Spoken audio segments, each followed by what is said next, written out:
amikor egy fekete rigó torkában ébredtem, az ereimben éreztem a változást. Hegyi patakban viháncoló pisztrángok jutottak eszembe, tarkom jazzesen lüktetett, homlokomon pergett egy kicsi dobverő, emlékeztetett rá.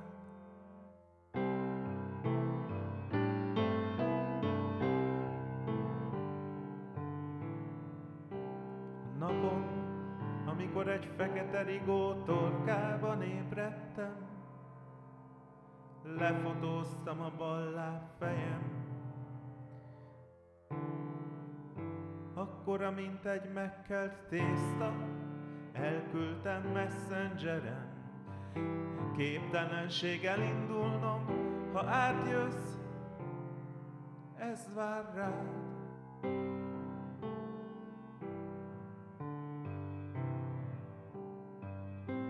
A napon, mikor egy fekete rigó torkában ébredtem,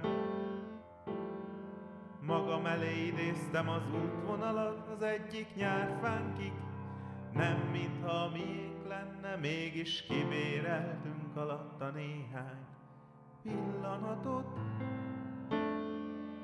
Egymás hajából szedtük a vattát, hallgattuk, hogy a relatív csendben, mint boldog halak, ficánkolnak a szívek.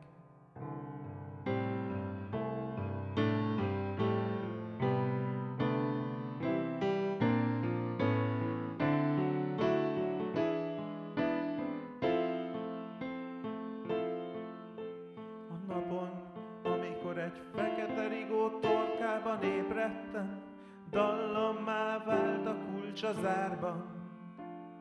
A tavaszi kabát suhogása, ahogy testedről a fogasra kerül, ahogy zörgött a Mirelit borsó, ahogy kimondtad, szegény, ahogy felszínt szentem, ahogy a duzzanathoz ért a fagyos zacskó.